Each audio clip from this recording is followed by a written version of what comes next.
Kembali lagi di Cerita Cinta Channel. Jangan lupa like, comment, and subscribe ya. Terima kasih. Satu hari sebelum pernikahan mereka tiba, Alden mengajak Dinda untuk mendatangi suatu tempat. Dinda tidak tahu kemana Alden akan membawanya pergi. Dia hanya diminta untuk berdandan cantik malam ini. Dinda pun menurut.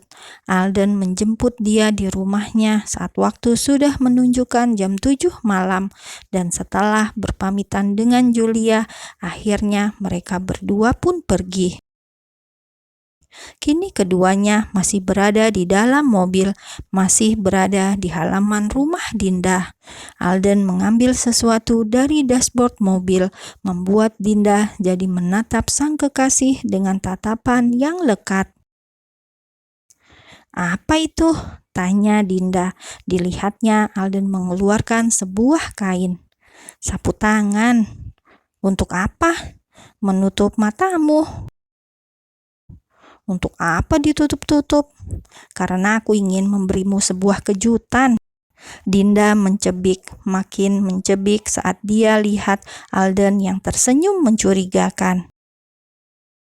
Tapi dia menurut saat Alden menariknya mendekat dan menutup matanya menggunakan sapu tangan berwarna biru tua itu. Alden memang tidak suka memakai jas. Dia selalu menggunakan pakaian biasa-biasa saja. Jadi untuk barang seperti itu dia simpan di mobilnya. "Jangan macem-macem ya," ucap Dinda saat matanya sudah tertutup dengan sempurna. Dia tidak lagi bisa melihat apa yang akan Alden lakukan padanya. "Macam-macam bagaimana? Seperti ini." Alden malah mencium bibir Dinda, melumatnya pelan, sementara Dinda yang gelagapan langsung mendorong tubuh Alden.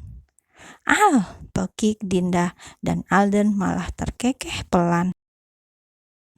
"Maaf, sekarang ayo kita pergi." "Kemana sih?" "Ikut saja." Sepanjang perjalanan itu, Alden hanya mengemudikan mobilnya menggunakan satu tangan, sementara tangan kirinya dengan setia menggenggam erat tangan kanan Dinda. Dia tidak membiarkan Dinda dalam kegelapan itu sendirian. Meski matanya tertutup rapat, tapi Alden tidak ingin Dinda merasa sedang sendirian. Beberapa menit kemudian, mobil pun berhenti. Dinda sungguh tidak tahu di mana ini. Semuanya hanya gelap. "Tunggu ya, aku akan turun lebih dulu." "Jangan tinggalkan aku." "Tidak akan." Alden turun menutup pintunya pelan, lalu sedikit berlari menuju arah pintu sang calon istri. Alden membuka pintu itu dan membimbing Dinda untuk keluar, memeluk pinggang Dinda dan menuntunnya untuk berjalan. "Stop, angkat kakimu sedikit, di depan ada tangga." Dinda tersenyum, jadi merasa lucu sendiri. Entah apa yang akan Alden tunjukkan kepadanya, tapi semuanya terasa seperti dipersulit. "Kenapa penutup matanya tidak dibuka saja sih? Jadi kita bisa sampai dengan cepat," tanya Dinda lagi, yang masih saja penasaran kenapa matanya harus ditutup. Mereka berdua terus berjalan dengan perlahan. Alden bahkan terus memberikan instruksi agar istrinya mengerti kemana mereka akan melangkah. "Kalau penutup matanya dibuka itu namanya bukan kejutan," balas Alden. "Awas saja kalau aku tidak terkejut," tantang Dinda, dan Alden hanya menanggapinya dengan tertawa kecil. "Apa ini lift?" tanya Dinda saat mereka telah berhenti dan menunggu beberapa saat. Memang benar saat itu mereka ada di lift, tapi Alden tidak mau memberitahunya begitu saja. "Mungkin iya, mungkin juga tidak," jawab Alden ambigu.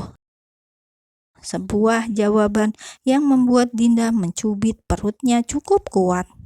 "Au!" keluh Alden. "Sakit sayang," rengeknya lagi, tapi Dinda tidak peduli. "Kapok," balas Dinda ketus. Setelah lift itu terbuka, mereka kembali berjalan pelan-pelan sampai akhirnya tiba di tempat tujuan.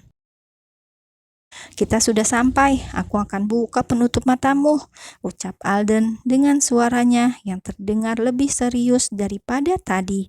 Dan mendengar suara itu, mendadak Dinda terguguh jadi merasa takut apa yang akan Alden tunjukkan padanya. "Kamu tidak akan meninggalkan aku kan, Al?" tanya Dinda. Dia menahan tangan Alden yang hendak membuka penutup matanya. "Pemikiran macam apa itu? Kamu adalah hidupku, Dinda. Tidak mungkin aku meninggalkan hidupku sendiri." "Gombal, jangan menyebalkan. Aku akan menciummu lagi. Buka dulu tutup mataku. Setelah itu berteman ya." "His, iya tidak?" "Iya," kesal Dinda. Perlahan Alden membuka penutup mata itu dan membuat Dinda kembali bisa melihat. Dek, seketika jantung Dinda seperti berhenti berdetak. Tempat ini adalah tempat di mana Alden telah mengambil kesuciannya malam itu. Alden sengaja membawa Dinda ke sini untuk merubah semua kenangan pahit itu menjadi kenangan manis bagi mereka berdua. "Aku mencintaimu, Din, sangat," ucap Alden bicara pelan seraya mengikis jarak dan mendekap tubuh Dinda erat. Tubuh yang dilihatnya sedikit bergetar ketika melihat ranjang itu. Ranjang panas yang dulu penuh luka. "Kenapa membawaku ke sini, Al?" "Karena di sini anak kita ada, iya kan?"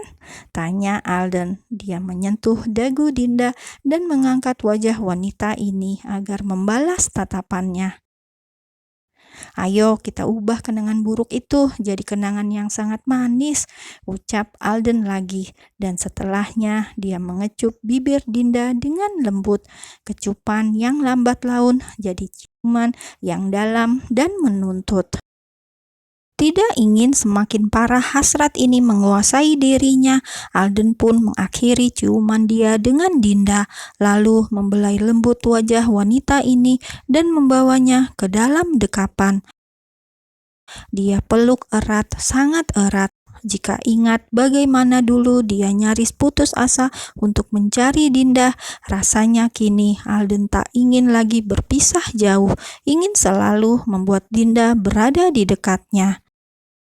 Dinda pun membalas pelukan itu. Kini aroma tubuh Alden sudah seperti candu untuknya. Saat masih berpelukan seperti ini, tiba-tiba tatapan Dinda teralihkan saat dia melihat sesuatu yang indah di balkon kamar. Terlihat jelas dari balik pintu kaca itu. Sebuah meja yang sudah dihiasi bunga dan lilin yang menyala. "Apa malam ini kamu mengajakku untuk candlelight dinner?" tanya Dinda, sebuah pertanyaan yang membuat Alden akhirnya melerai pelukan di antara mereka berdua. Dia kemudian menatap Dinda dan menganggukkan kepalanya sebagai jawaban. Dan Dinda menyambut itu dengan sebuah senyuman.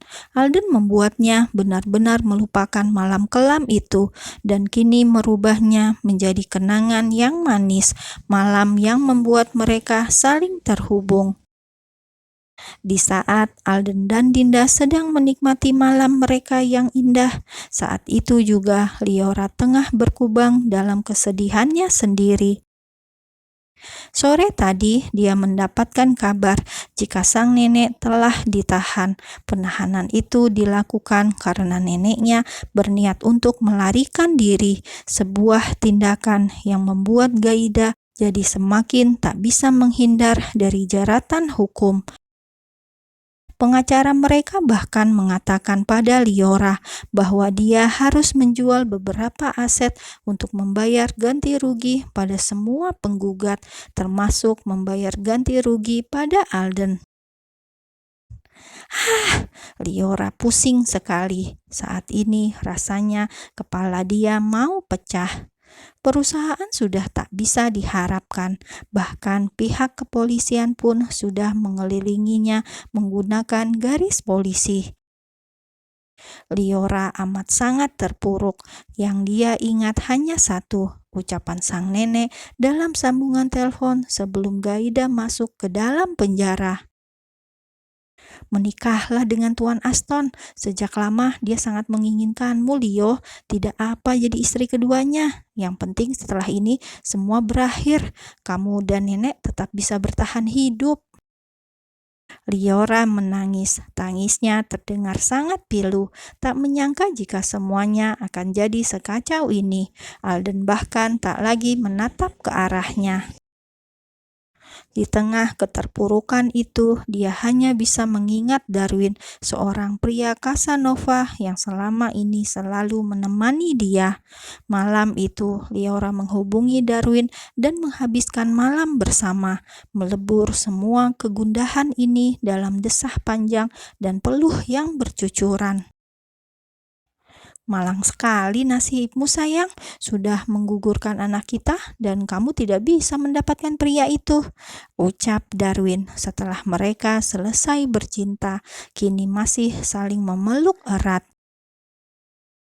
Liora sudah sering meminum obat penggugur kandungan, sampai akhirnya dia divonis tak bisa memiliki anak lagi. Hanya Darwin yang mengetahui perihal itu, karena itulah dia tidak pernah mau menikahi Liora. Tapi dia selalu ada untuk wanita ini andai Liora membutuhkannya.